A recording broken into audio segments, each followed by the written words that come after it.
Hello, আসসালামু আলাইকুম। Welcome back to my channel.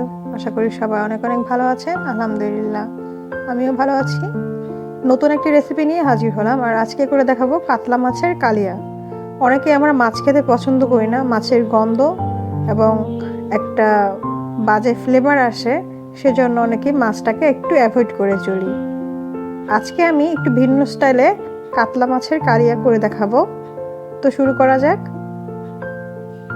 এখানে আমি 4 পিস কাতলা মাছের পিস নিয়েছি, আর এটা হচ্ছে মাঝখানের যে পিসটা হয় সেটা।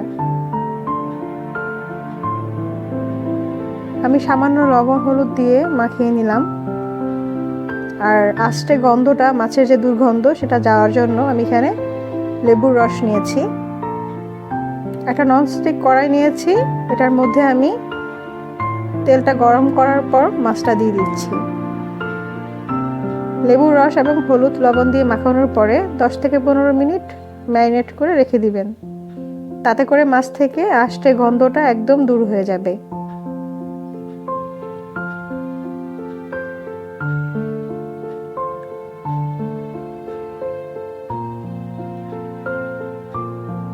আমি একটু উল্টে পাল্টে নিচ্ছি, আর উল্টানোর কাজটা একটু সাবধানে করতে হবে। আর মাছটা খুব কড়া করে ভেজে নিচ্ছি, না হলে মাছটা ভেঙে যাবে রান্না করার সময়। মাছটা হয়ে গেছে, এখন আমি উঠিয়ে নিচ্ছি।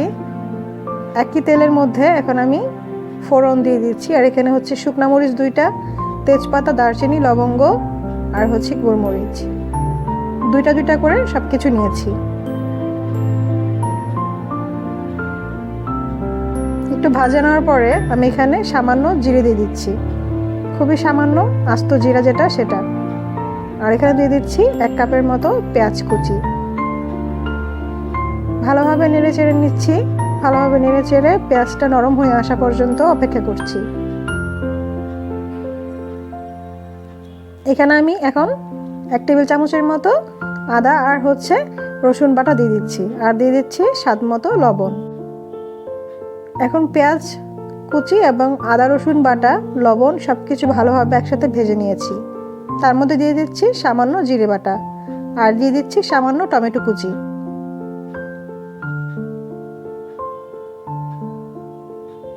মাছের কালিয়া রান্না করার জন্য সবসময় আমরা ব্যবহার করে থাকি পেঁয়াজ বাটা। স্বাভাবিকভাবেই আমি অনেকবার অনেকের দেখেছি পেঁয়াজ বাটা ইউজ করে থাকে। তো আমি আজকে পেঁয়াজ বাটা ইউজ না করে পেঁয়াজটাকে এভাবে চপ করে নিয়েছি। এখানে দিয়ে দিচ্ছি হলুদের গুঁড়া আর হচ্ছে মরিচ গুঁড়া 1 টেবিল স্পুন করে দিয়ে দিচ্ছি। দিয়ে দিলাম ধনে গুঁড়া,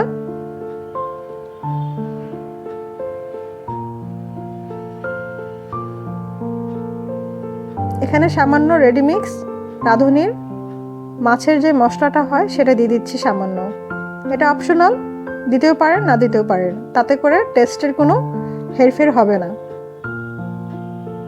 পেঁয়াজটা একদম সিদ্ধ হয়ে মশলার সাথে যখন মিশে গিয়েছে, তখন আমি সামান্য গরম পানি দিয়ে ভালোভাবে কষিয়ে নিব।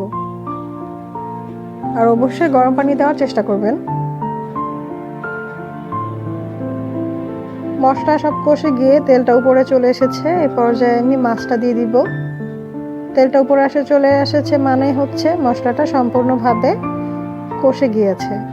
এখন আমি মাছগুলোকে দিয়ে ভালোভাবে উল্টে পাল্টে মশলার সাথে মিশিয়ে নেব। আর এই কাজটা এখন সাবধানে করতে হবে, কারণ মাছগুলো কিন্তু এখন ঠান্ডা অবস্থায় আছে।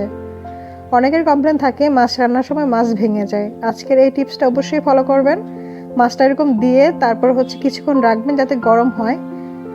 ডিরেক্ট ঠান্ডা মাছ গরম কিছুতে দেওয়ার পরে এবং ঠান্ডা পানি ইউজ করলে সেক্ষেত্রে ভেঙে যাওয়ার পসিবিলিটি থাকে। এটা একটা পয়েন্ট।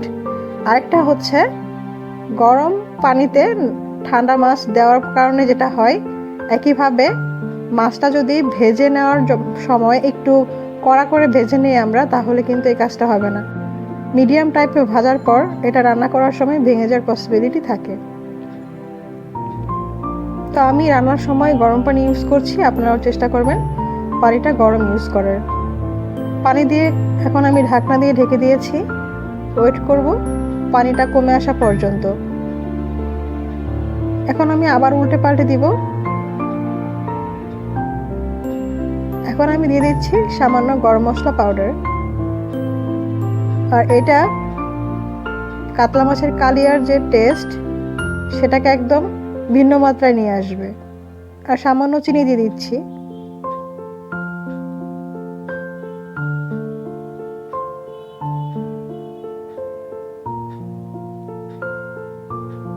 ঢাকনা দিয়ে ঢেকে দিব, অপেক্ষা করবো আর কিছুক্ষণ।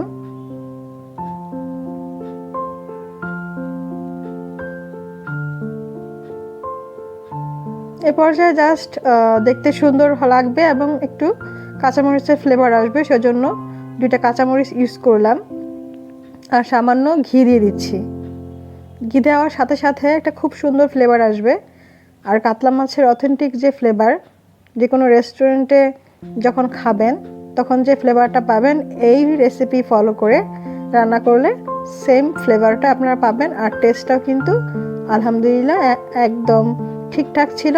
আর রেসিপিটা আমার কাছে অনেক বেশি ভালো লেগেছে। আর আমি রেসিপিটা ফলো করেছি মূলত কলকাতার স্টাইলে একটু রান্না করে।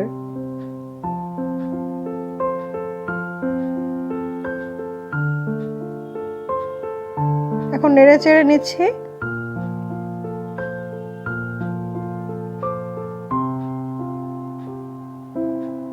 মশলাটা যখন এরকম গ্রেভি পর্যায়ে চলে আসবে, পানি শুকিয়ে, তখন এটা নামিয়ে নেব। কিছুক্ষণ ঢাকনা দিয়ে ঢেকে দমে রেখে দিব, চুলা অফ করে দিয়ে। এই তো হয়ে গিয়েছে। দেখতেই পাচ্ছেন কালার কমিউনিকেশন এবং গ্রেভির যে থিকনেসটা সব কিছু মিলে পানি কমে একদম উপরে তেল ভেসে চলে এসেছে। তরকারিটা হয়ে গিয়েছে, এখন আমি সার্ভ করে নিচ্ছি। এরকম গরম গরম কাতলা মাছের কালিয়া, গরম ভাত আর পোলাও, যে কোনো কিছুর সাথে আপনারা ট্রাই করে দেখতে পারেন। তবে আমি প্রেফার করি গরম ভাতের সাথে কাতলা মাছের কালিয়াটা বেশ জমে। আর গরম ধোয়া ওঠা ভাত যেটা, সেটার সাথে কাতলা মাছের কালিয়া ট্রাই করে দেখতে পারেন এভাবে রান্না করে, দেখবেন খুব ভালো লাগবে। যারা মাছ খেতে পছন্দ করেন না তারাও কিন্তু মাছ খেয়ে একদম মাছের রেসিপির প্রেমে পড়ে যাবে। তো আজকে এই পর্যন্তই। সবাই ভালো থাকবেন, সুস্থ থাকবেন। যদি ভিডিওটি ভালো লেগে থাকে তাহলে অবশ্যই চ্যানেলটি সাবস্ক্রাইব করে পাশে থাকবেন। ধন্যবাদ। আসসালামু আলাইকুম।